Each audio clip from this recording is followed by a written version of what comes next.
Alright folks, hello and welcome to the GEST July Grand Finals between mith.trust and Mineski. And whatever happens today, this will actually make history in the GEST competition. This is actually, as far as I know, the first time that a Filipino team has advanced to the finals. So Mineski cutting a swath through the stages earlier on in this tournament, and here they find themselves against a team that they've historically had trouble with, winning only one of their past 8 engagements. But can this make the difference? I guess we'll find out. We've got a best of 5 lined up. I'm very excited to see it. This is Beyond the Summit 2. Your coverage today brought by I am Vikrmond, and my co-caster is Basekip. Basekip, how are you doing, my friend?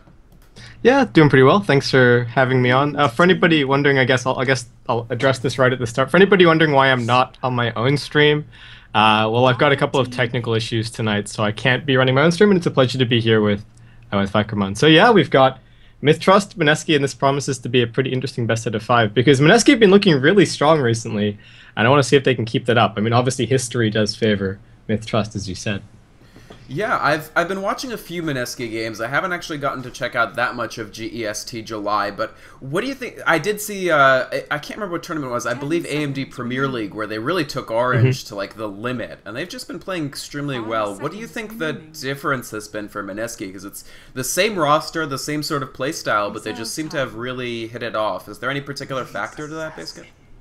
I mean, I think they've been the biggest thing, and something that I want to bring up, I guess, for both teams. At least for Myth, Lekels has been playing really, really well, and for Mineski, Jay has just been.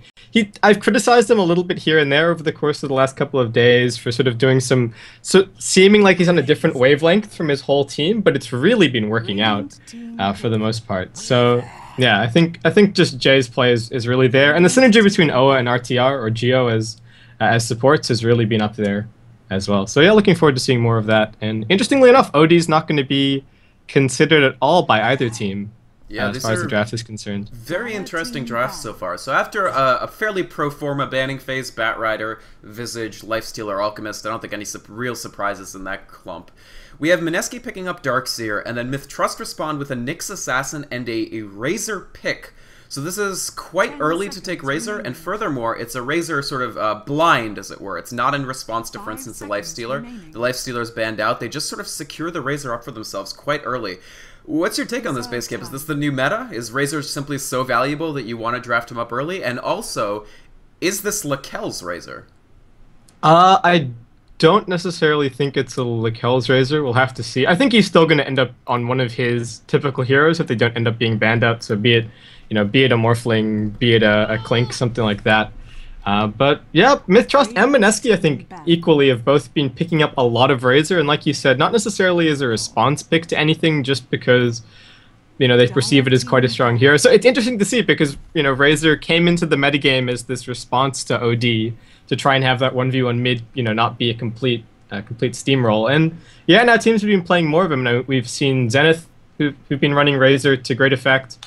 And yeah, Mineski and Myth have been experimenting with him quite a bit. So I'm interested as well. I think the hero still has some pretty significant downsides, but I want to see what mith.trust do with it in this game and how Mineski kind of maneuver around it. I mean, they've already got great mobility in the Darkseer and the Weaver, so I'm not sure who Razor exactly is going to be latching onto. Right.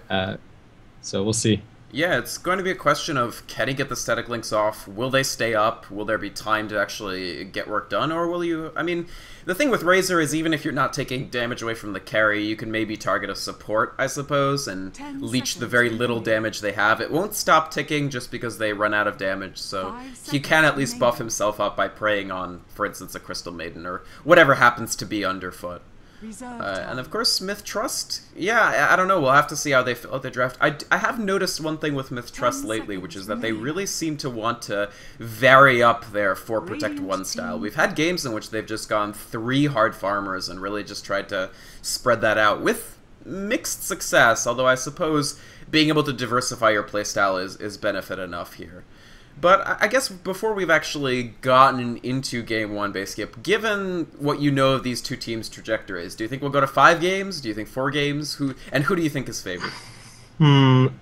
So, it's a really tough question, honestly, because I think Mineski have been looking really good. So I'm expecting to at least have 4 games, I would think. I don't think there's going to be a clean 3-0 in either direction. a lot of it, and I guess you've heard this from me when we were doing Starlighter predictions, but I guess it does come down a lot to the first game. If mith.trust get off to a really good start, and Mineski, who've historically had troubles, that might be your 3-0. Regardless, I think I favor Myth a little bit, but yeah, I'm expecting to see 4 or 5 games here. No, it's definitely tough to bet against the team that has a near 90% record against the other team, and of course, mith.trust and Mineski, as two of the most prominent Southeast Asian teams, have faced each other in just a bevy of both online tournaments and LAN events, so they definitely know each other's playstyle. I'm sure they scrim together. Mineski does pick up the Sand King, so we see actually a sort of a trade-off of high damage supports. Both teams, I feel like, seeking to fight with these picks. Lina and Sand King, both heroes that sort of want to clash if they can. Sand King especially after 6, Lina really at all levels. What do you think about the Sand King pick for Mineski? Do you think it fits in well with what they're trying to do? I think it's okay. I mean, mith.trust, yeah, well, there's the Lekels here. There's Lekels, yeah. For the most part, they've been running a lot of aggressive tri-lanes recently.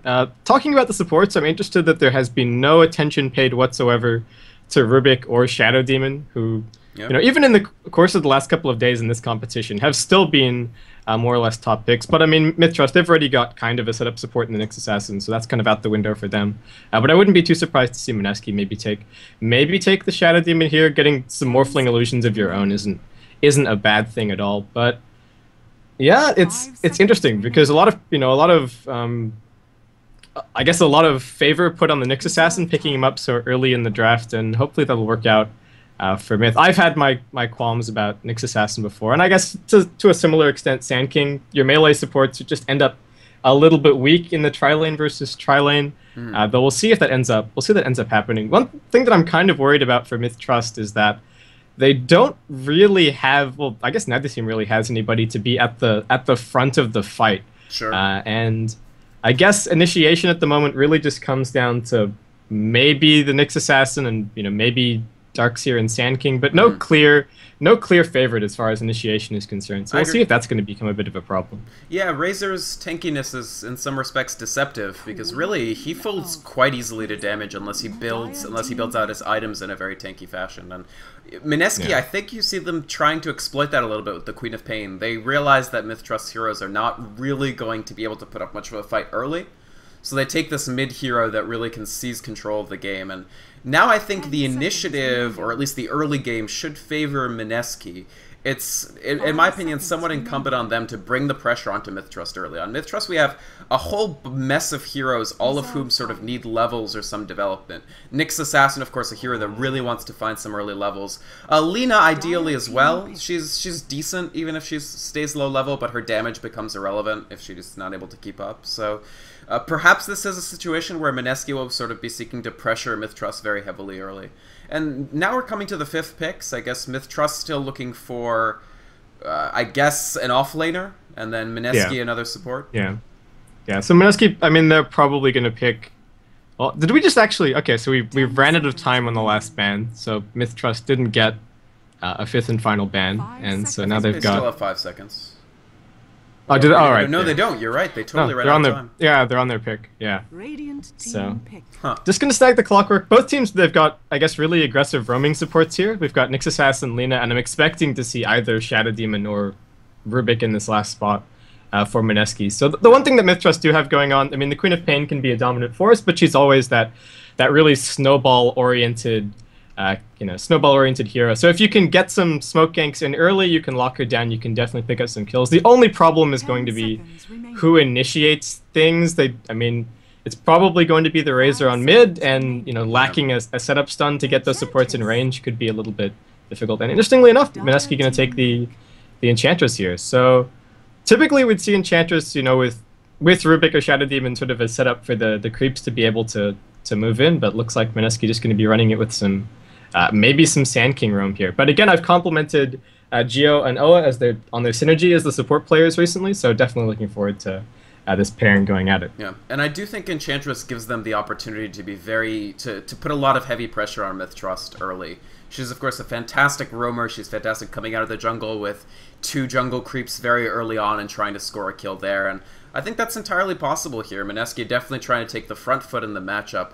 I guess my other question, Base Skip, is this Razor versus Queen of Pain in the mid. This is not a matchup that I'm personally familiar with. I haven't really played it. I haven't even really seen it played out that often. What do you know about this matchup? Who's actually favored? It's interesting because, you know, making that comment about I don't know who's favored is actually kind of relevant for the matchup. A lot of the time, you know, you're playing a Queen of Pain and you think, okay, Queen of Pain wins the majority of the 1v1s, unless it's, you know, OD or something like that. Interestingly, if you mess up against the Razor, you miscalculate and you blink in too aggressively, he can definitely punish you, and he can definitely pick up kills himself. And it makes the Queen of Pain maybe play the lane a little bit more tentatively, especially if the supports are off the map. And things like that. So Razor definitely has an opportunity if Queen of Pain makes a big miscalculation and blinks in thinking that she can get the kill. All of a sudden she's got no right-click damage anymore, and that last 100 HP that Razor has left is suddenly an eternity. So Queen of Pain will get the better of the sort of the CS, but Razor still kind of hangs in there and might be able to pick up a kill himself. So it shouldn't be atrocious for him. Alright, fair enough. Let's introduce the two teams in this Game 1 of the GEST July Grand Final. We've got for Mineski. In the middle, it'll be Jay. So, folks, it says in his name stand-in, but he's not actually a stand-in. He's not. No, it's Jay, yeah. Yeah, it'll be Jay on the Queen of Pain, Geo playing as RTR on the Sand King, Oa on the Enchantress. They will be supporting what looks to be an aggressive tri-lane with Joven. Maybe not. They seem to be heading off towards the safe lane, so we'll have to see what happens there. But Joven on the carry Weaver. I still feel like more likely than not an aggressive tri-lane with Oa and Geo, and then the solo safe lane will be taken up by Jesse Vosh on the Darkseer. Yep, and over on the side of mith.trust, we've got the Kells on his Morphling up on top lane.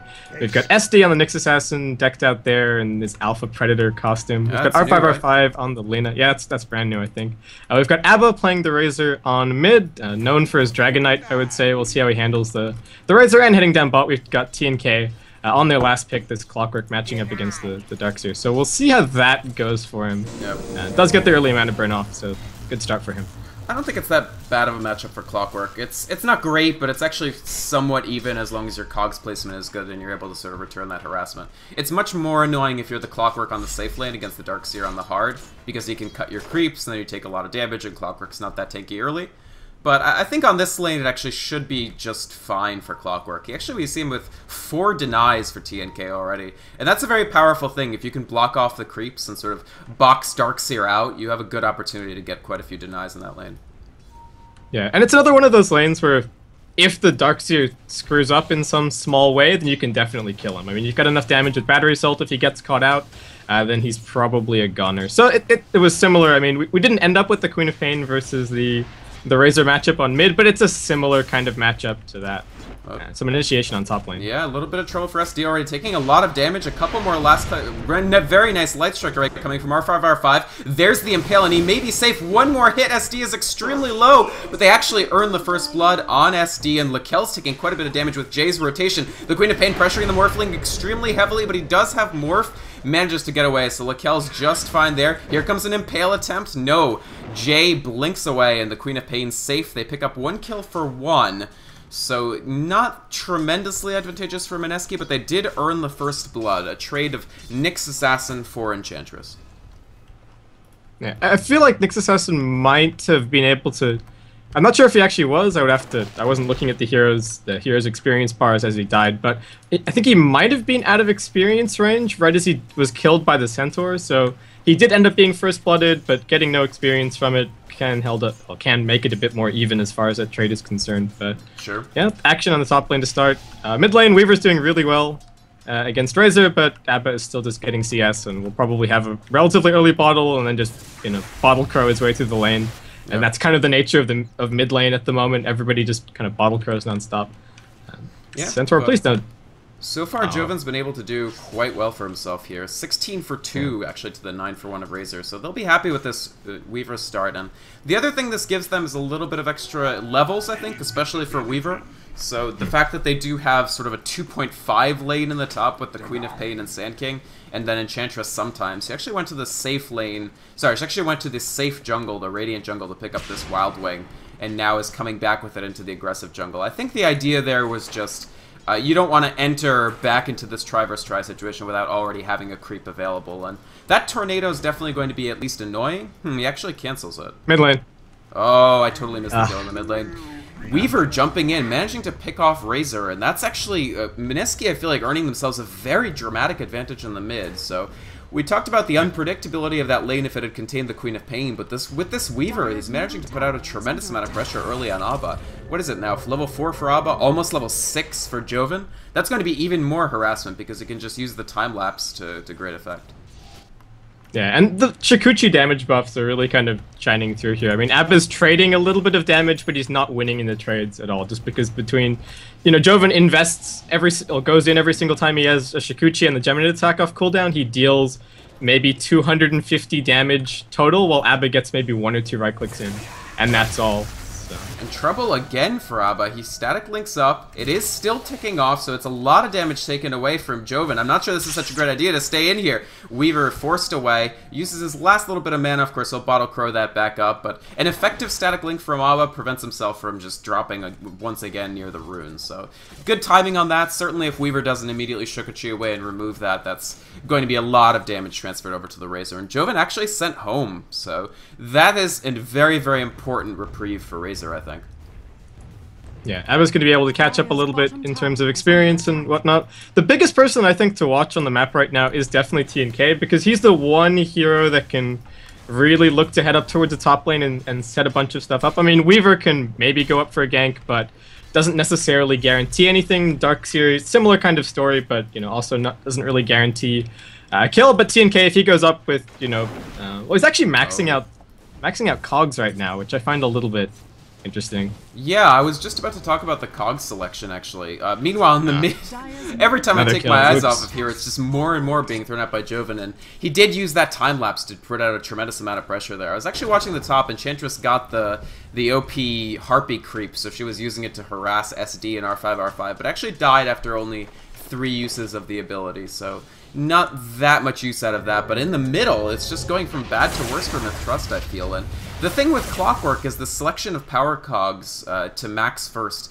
I like it in one respect simply because the drain is so tremendously effective, but it's so 1v1 focused. It's sort of the least helpful to other lanes build that he could go for. He doesn't have the extra ranks in Battery Assault to sort of jump in and try to get kills in another lane, and he doesn't have the extra ranks in Rockets, the sort of traditional, the old school Clockwork build, which would just let him throw out a bit of damage to help the 3v3 lanes. So it's good against the Darkseer specifically, but I wonder if they're not sort of bartering their future for a stronger present here. He's really not able to do, for instance, anything about the Weaver with this.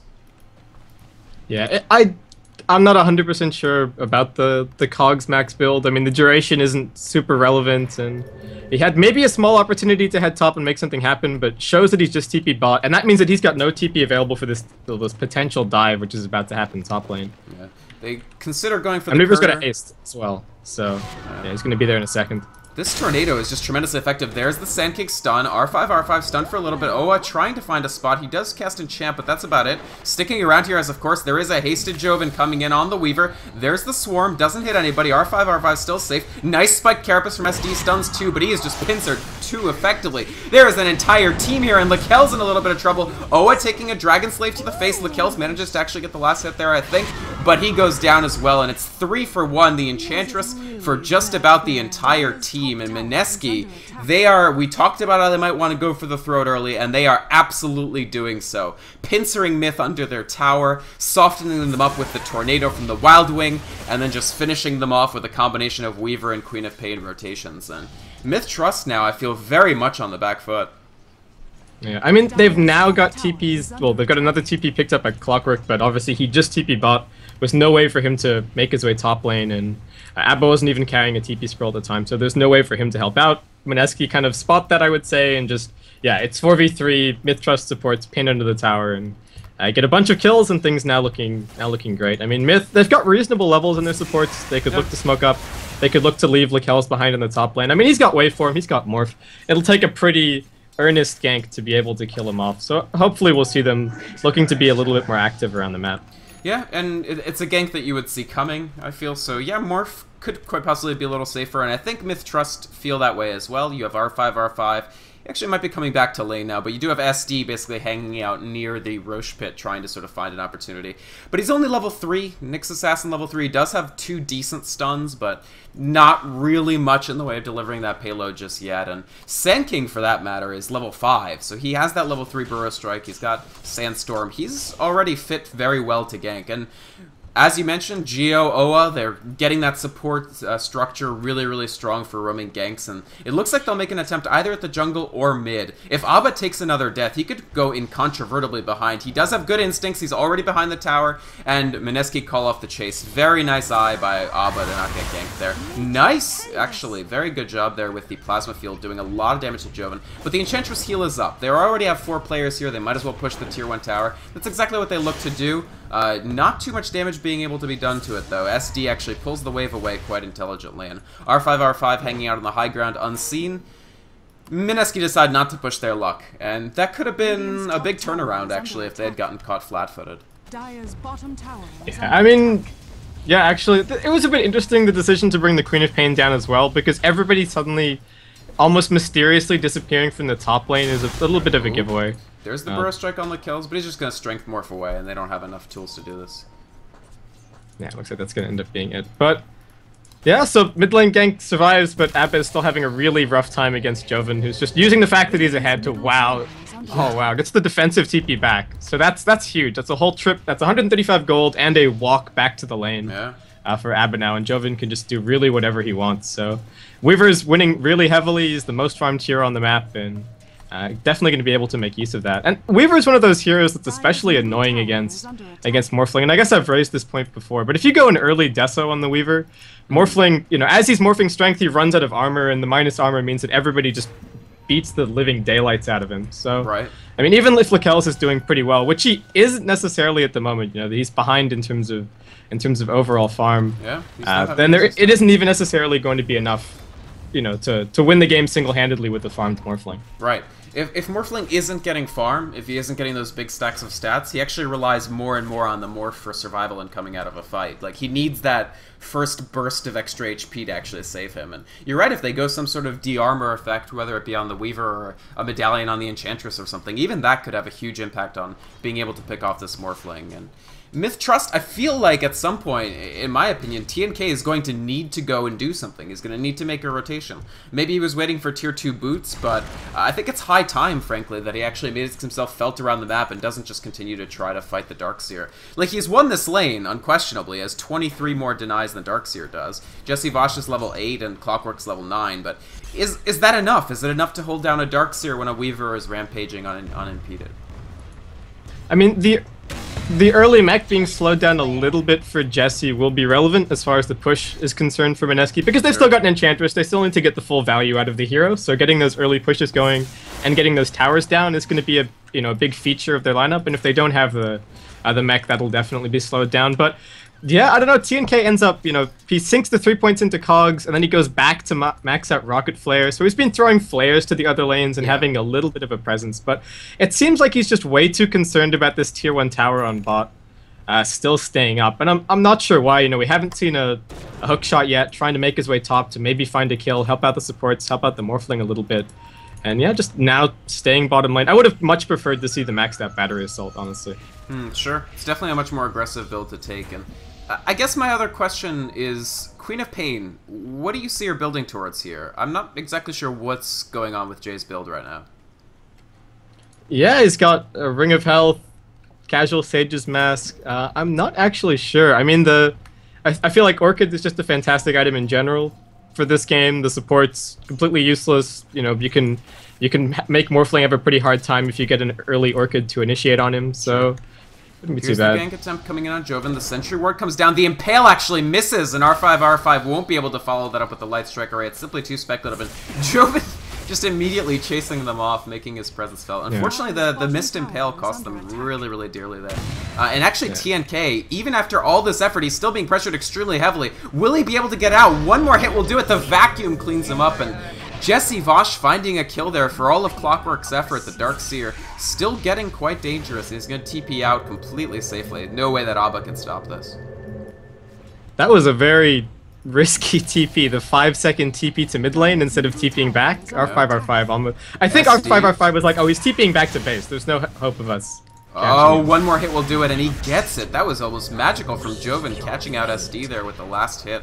And Lakel's TP's to the mid, but it might be after the fight is already over. So, mith.trust, they just can't find their footing in this game, I feel. They always seem a little bit later, a little bit out of position. Not dramatically, but just enough that Mineski is exploiting that to sort of...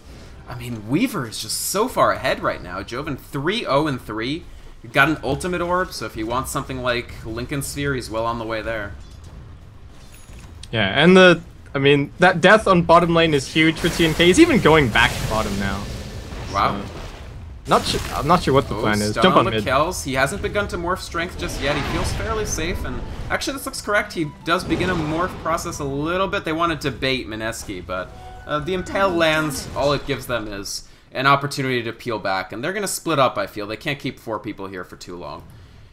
I guess maybe Clockwork is just trying to rush Mechanism. He wants Mechanism faster than Darkseer. How big of a deal do you think that is if he beats Darkseer to the mech by a minute or 2? I don't know if there's really a chance of that happening now that Darkseer picked up that kill on him. I mean, they were very close in terms of farm. You know, we've actually got TNK a little bit ahead, but Clockwork, I mean, he's not known for his farming power. He's known for getting level 7, going and doing something, setting up a kill. But so far, TNK they've only got 2 kills, so you can't really compare his participation or anything like that. But he just hasn't really left this bottom lane. We haven't seen a TP top. We haven't seen a smoke anywhere. Yes, it's really obvious because it's a 1v1. If he leaves the lane, he is somewhere. But I feel like that shouldn't be enough of a deterrent for him, you know, to go and try to do something, because now mith.trust, they're slowly losing control of the map. They're falling behind in terms of farm, and I don't think an early mech is, on the Clockwork is going to be necessarily enough to turn things around here for mith.trust. Sure. They did lose a tier 1 mid. Weaver actually finding the last hit on that, so it's even more farm for Joven. He's actually, I mean, he's 80 for 3, so he's quite a bit ahead of Lakel's as far as creep farm goes. He's also, of course, ahead on kill participation with 6 kills that he's either got or got the assist on. SD in a little bit of trouble here. The Swarm coming through. He's trying to TP out, but no. Joven and Geo clean it up with the last hit going to Geo, and that's another kill that Joven's participated in. If we compare the GPM, he's at about 410 to Lakel's 265, and I feel like it's rare that Lakel's this far behind on farm. Nice hook shot in on Jesse Vosh, and TNK from the side managing to find the kill there, with the help, of course, of Abba and R5. So they kill the Darkseer. That'll hold down that Mechanism a little more. Queen of Pain sort of also forced off the lane here. Jay not managing to stick around against Lakel's too far. And wow, this might be the most Lincoln Spheres I've ever seen built in a while. It's going to be at least 3, maybe? Yeah, it's looking like Jay's going for 1, and yeah, I'm guessing that Lakel's is going for 1, and as is Weaver's. So yeah, we've got... I'm not 100% enamored with the fact that everybody is going for Lincoln Spheres here. They're very, very expensive. It's only a Lincoln Sphere is only a little bit less than a Hex, a little bit less than a Scotty. I mean, I'm not advocating for Queen of Pain to build a Scotty by any stretch of the imagination, but just those price comparisons are definitely relevant. But I guess Jay just wants a little bit of extra sustain, which is relevant against the Morphling. He's going to keep pinging away at you, and he's got the Ring of Health. If you don't, well, I guess you're behind in the exchanges. But just talking about that bottom lane very quickly about what happened. Clockwork kind of got jumped by Enchantress and Darkseer, but a beautiful cog kept Darkseer from actually chasing any further in, and then the TPs arrived and they actually managed to pick up the kill. So nicely played there by TNK. Right. Yeah, that definitely was very, very effective by TNK, and he's actually chosen to build so he started with the Ring of Regen. I assumed that was going to be towards a Mechanism, but actually neither team in a rush to build their mech out. We've got Clockwork building the Force Staff. He'll be done in about 500 gold, and Darkseer, he does have the Buckler, so he is building it, but he detoured briefly at least to start to finish off those Tranquil Boots. So it does look like Mineski will find their Mechanism first, and I have to assume that they'll start using that and maybe the completion of the 2 Lincoln Spheres to just push out. And as far as games for Lincoln Sphere, I don't think this is a bad candidate. You do have that hook shot from Clockwork. Also potentially relevant, if you could hit up Razor's static links into your Lincoln Sphere. I'm not going to say that's a fight won, but it's a fight in which you've earned a very, very substantial advantage, because this is not a very farmed Razor. Absent a big static link, he's not going to be dealing damage in a fight. So if you can somehow deny that, that'll be tremendously effective. Haste. Yeah. And of course, BKB would do, trouble for Jay. Nice stun in the Plasma Field. That'll be a very quick finish off on him. SD actually finding the last hit on that. They're going to try to catch Abba in the act after this. We've got a loop around from Joven. Here comes the smoke gank. Geo, he does land the Burrow Strike, and there's the ultimate epicenter. Tremendous damage dealt to Abba, and that'll actually be the last hit to Weaver once again. So a 1-for-1 trade. Queen of Pain for Razor, but more importantly, it's yet another kill for Weaver. And this Weaver, as you mentioned, Basecamp, if he sort of builds some damage, if he builds some D-armor after this Lincoln Sphere is finished, he's going to be a huge threat to Lakel's relatively underdeveloped Morphling.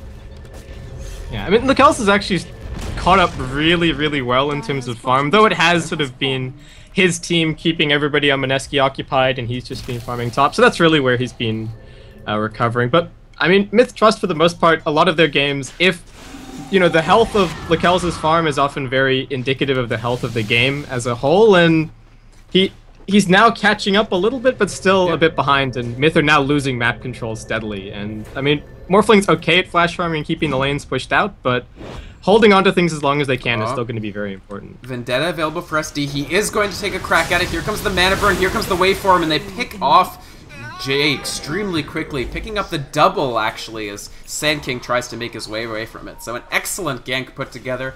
As soon as your Nyx Assassin is 6, that's the sort of thing you want to be doing. A big purse, actually, for SD from that. He managed to pick up, I think, at least a level. Meanwhile, in the mid, Jay still harassing R5, R5. He makes it away with a nice TP. They're treating this Weaver almost like a Bloodseeker, where just, if he's on you, immediately do your best to TP away, because he's most likely not with his friends. So 2 kills for Myth.trust, a double kill picked up for Morphling, and as you said, I mean, in Myth.trust games, if you want to know how Myth.trust is doing in a given game, you should look at where Lakel's is at, and he's starting to become more impressive, more like the Lakel's that we know and love. Yeah, so let's see what Mineski can do to sort of put something in the way of his plans right now. A bunch of people coming top, but yeah, I don't know if this head-on gank necessarily connects. So yeah, looks like he's just gonna back off, but. Yeah, Myth have stabilized. They finally snagged the level 6 on the Nyx Assassin, and he immediately just goes and gets back-to-back kills with it. So that was the one, that was the one big problem for Nyx. But SD is now up to level 8, so he's doing pretty well. And yeah, Myth.trust, things are looking better. They're stabilizing. They've sort of, I feel like they're almost out of the woods against the Enchantress, and that mech is we're still sort of waiting for it for Jesse. Interestingly enough, he doesn't choose to disassemble the Tranquils to try and speed up the headdress a little bit more, so he's just going to be sitting on those. And that could have been extra gold. He could already have the mech for this push if he'd chosen to do that. So we'll see if that ends up being relevant for this next fight. It could be. Here it comes. SD. He impales. They actually get an illusion. The Weaver illusion managed to waste most of the Nyx Assassin initiation potential. And Joven now seeking to turn this around. He does get Light Triggered. An excellent vacuum into the wall and a continued chase. The Cogs actually trapping Abba in. And Joven is still on top of them. SD forced away. One more hit will do it. The Geminid attack will do the trick. And Joven, he'll now continue to chase. TNK in a lot of trouble. This Shokuchi coming through. There's the Queen of Pain, Shadow Strike, Clockwork taking a tremendous amount of damage, and Scream of Pain will finish it off. All for an illusion. That was such a critical error for Myth.trust, getting baited by Joven's expertly placed Weaver illusion that he just threw in there.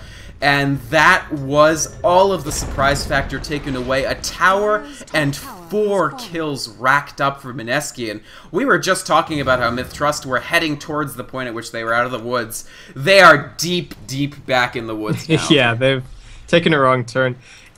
Weirdly enough, they have a ward top. Like, the dire side actually have this lane ward down. So Abba kind of just walks straight into the middle of everybody there, and him being trapped is the reason that the fight breaks out, and then even the cogs end up kind of going badly. So Myth.trust, not the kind of fight that they wanted, getting forward, losing the tower, and well, Joven has an invisor now. So. Oh, God, Joven, you can just see how confident he feels right now. He might get R5, R5. Confidence not misplaced. He gets stunned up, but he's still fighting SD. The Swarm is still on SD for the de-armoring effect. There's a vacuum. He vendettas away, a very smart tactic on his part. But Abba forced to just flee as well. So a solo Weaver runs into a team, and they manage to lose 2 with an absolutely excellent Dust Burrow Strike combo coming out from Geo. What a play by that Sand King there, and 2 down for Myth.trust out of nothing. Like, you're just strolling through, warding the bottom rune, and all of a sudden 2 are immediately killed.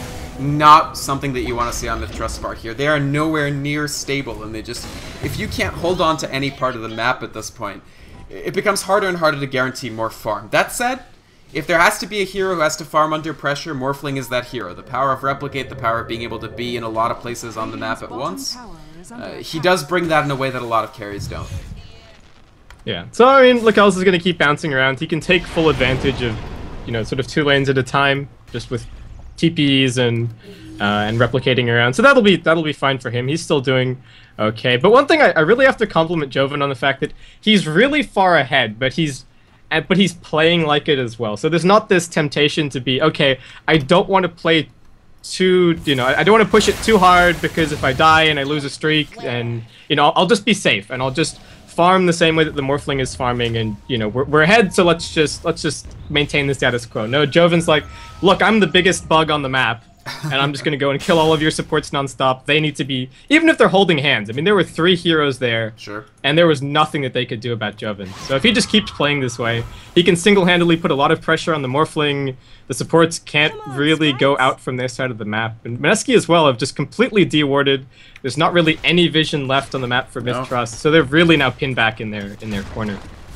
Absolutely. I mean, they're getting the map control. One other thing that I think Mineski are doing really well as they seek to take control is they've sacrificed a little bit of development on the Enchantress, so he hasn't really been hard farming. He's just sort of spent some time in the jungle, but also spent quite a bit of time roaming. And Owa is only level 9, but the flip side of this is that Sand King is level 11, and after this jungle creep has his Blink Dagger complete. So 3, 1, and 5 for Geo with a completed Blink Dagger and level 11 at 25 minutes in a support position and in an aggressive tri-lane capacity.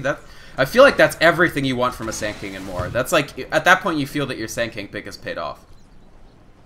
Yeah, and I talked about initiation maybe being a problem for both teams during the draft, and then mith.trust, and I guess I didn't bring it up when they grabbed the Clockwork, and I was like, okay, this is good. They've got a Clockwork. They've more or less got a clear lead as far as the initiation is concerned, but it just hasn't been relevant. mith.trust, you know, often they've looked like they've been the ones initiating, but it's often because they're just walking headlong into Mineski. Somebody dies, the fight goes sour, and yeah, now that the Sand King has a Blink Dagger, he's just as good in all the initiation that Mineski will really need, and what they were maybe lacking a little bit earlier on. So things now looking really good for them.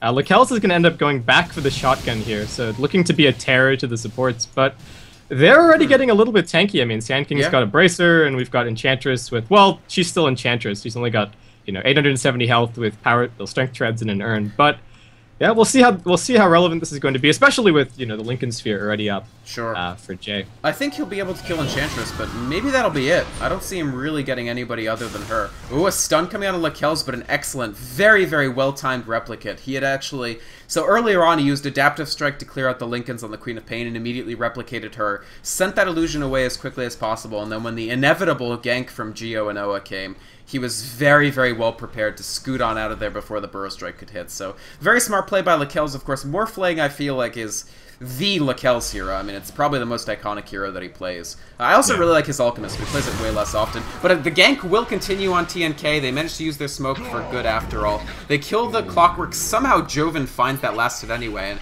as you said, Baseskip, here comes the Desolator. 2 Mithril Hammers up on him, and 70 more gold will deliver that powerful de-armoring effect, both for the push that they're going to seek to transition into with the mechanism in the Deso, and as well, I mean, like you said, it can kill a Morphling dead very, very quickly. Yeah, so Lecels is doing his best to still be a nuisance around the map. I mean, he's been playing it very, very close to the edge, and it's working out. He's almost buying his team time to get a little bit of farm themselves while also trying to farm. So, you know, kudos to him, but the rest of the team is just struggling, you know, 100%. No chance to defend this tier 2 mid. And from this point, it's starting to look very, very bad. I mean, Abbott, does he have a BKB? Yes, he does. So things are looking up a little bit, but the supports are still completely dirt poor. They're just food for the Weaver, and Mineski with the fake back here, gonna try and jump mid. Very nice Impale. SD, smart defensive Impale allows the non-Lecels members of mith.trust to just flee towards the high ground and be just fine. And there is a Vendetta that comes out from SD, so they may seek to turn this around. Mineski intelligently fleeing, but here comes Lecels from the other side, and engagement will ensue for mith.trust, but the Surge gets Jesse Vosh away. What a nice hookshot from TNK. They trap Jesse Vosh with no Surge available. He back walls. It's a trap quite a bit Abba is BKB'd up. Nice light strike array onto Geo, deflecting some of that epicenter damage. Joven, he needs to time-lapse right now. He gets himself all the way back up to full health, and TNK in a tremendous amount of trouble now as well. Lina and Razor and Clockwork all on the ground. The haste rune used for Jay to enter that fight. And now Lakelz is in a lot of trouble. There's no active replicate. He waveforms away. Jay's still chasing. The Lincoln Sphere is back up, so they'll have to pop that. They use Shadow Strike to do so. Joven now in the fray. Here comes Geo. The blink over.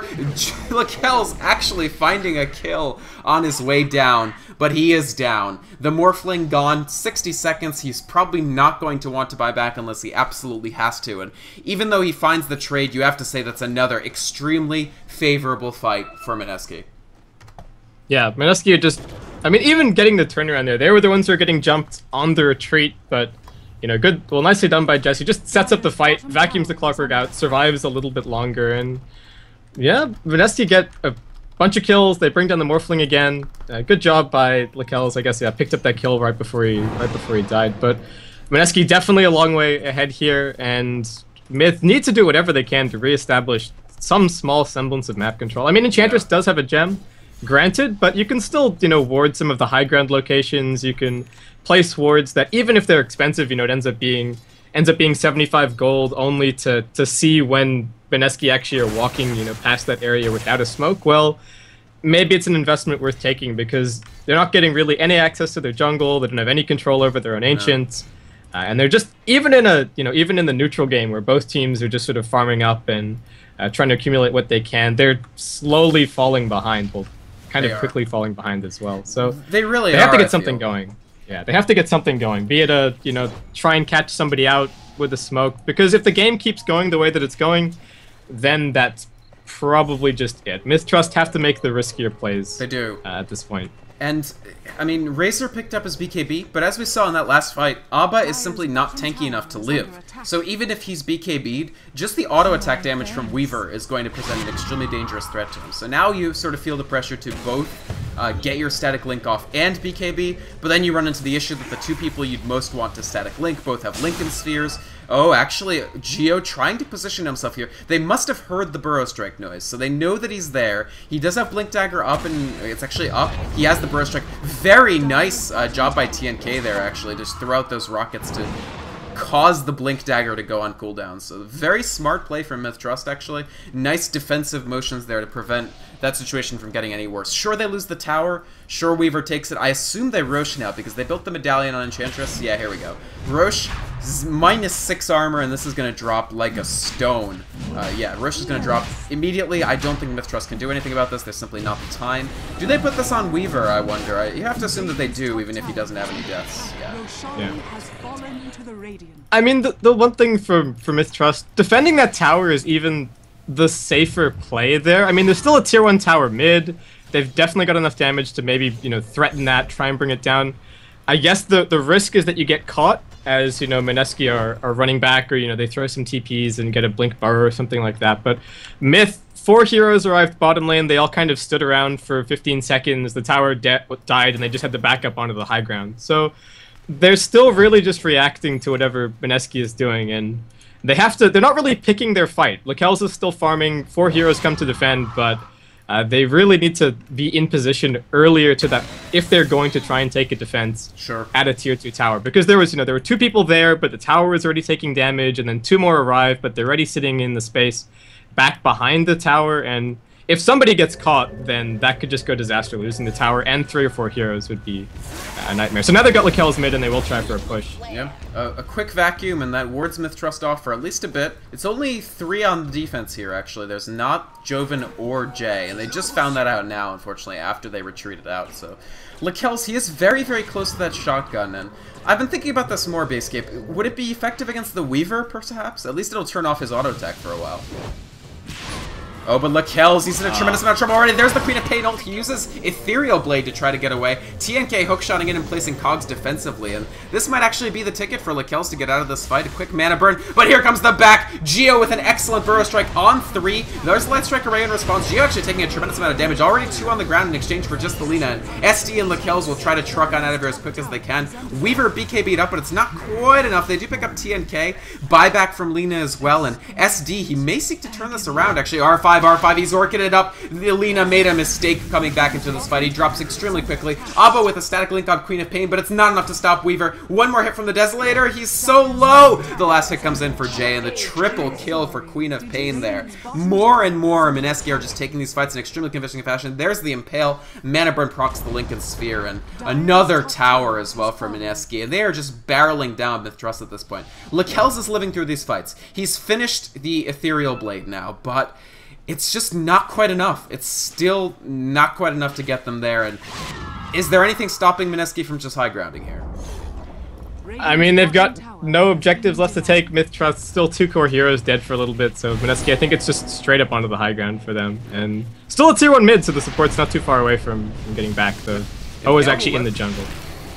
Joven actually taking a decent amount of damage. He's still got the time lapse available if he wants to use it. He needs to use it right now. Nice timing on that. Queen of Pain managing to get another kill. R5, very low in the backcourt. Nice Laguna Blade onto Joven. He's extremely low, but they can't quite finish it off. Surge will take him on out. Rare that you see Surge used on Weaver. Lakelz, meanwhile, a rare manages to Adaptive Strike, but it's right into the Queen of Pain. Those Lincoln Spheres have actually done a tremendous amount of work here. They've stymied cast after cast after cast. So the 2 Lincoln Spheres on Mineski actually being... I feel like quite useful for them. And they managed to get out with no deaths. They kill off Nyx Assassin again, and they're all full. So they can just go right back in here. Yeah, and they've still got the Aegis as well. They do. 2.5 minutes. Yeah. Lakelz, he's on the low ground. There's the vacuum. Trouble for him. Burrow strike through. He's silenced up. One more Enchantress hit will do the trick. He actually Ethereal Blades? No, he's going down. With Lakelz on the ground, there's almost nothing they can do. A beyond godlike streak for Joven. And the GG called by Lakelz. mith.trust falling to a 1-0 deficit against a team that they historically have not had that much issue with. And I guess, Baseskip, my question is... how did we get to this 14-0 and 12 Weaver? Like, let's go right back to the beginning. Is this just a lane that Weaver is just going to trash Razor regularly? Or was it just being able to pick up that first blood, or not first blood, but that first kill with execution gave him the win there? Like, how did this Weaver start rolling so quickly? I don't think it was so much the fact that he got the early kills, but there was the problem that mith.trust could never do anything about him. I mean, we saw a couple of attempts to gank him mid lane, but they didn't have a setup stun there, and if you can't chain stun the Weaver to death, then it's very unlikely that you're going to be able to do anything about him. So I think maybe the early Razor pickup for Myth does come back to bite them. You know, just a little bit. He's still very susceptible to ganks on mid. You know, some of his 1v1 matchups are good, but as we saw, the Weaver can definitely give him trouble. So yeah, I think kudos to Joven. He got out of hand, and he really did. He played like it the entire game. I mean, you don't go 14-0 and 12 by just playing the safe game and picking up towers. He was often back behind tier 2s and killing off supports and always hunting. So yeah, nicely done by him, and looking forward to seeing game 2. Yeah, definitely a fantastic game played by Mineski, and I think you know, some critics might have felt that mith.trust was just going to cruise their way through this, but I think, as you said, Baseskip, not the case. Both teams already playing pretty well, definitely with the opportunity to take this to a long series, and Mineski will lead 1-0. This is the GEST July Finals, Mineski versus mith.trust, folks. Don't go away, we'll be heading up into Game 2 in just one moment.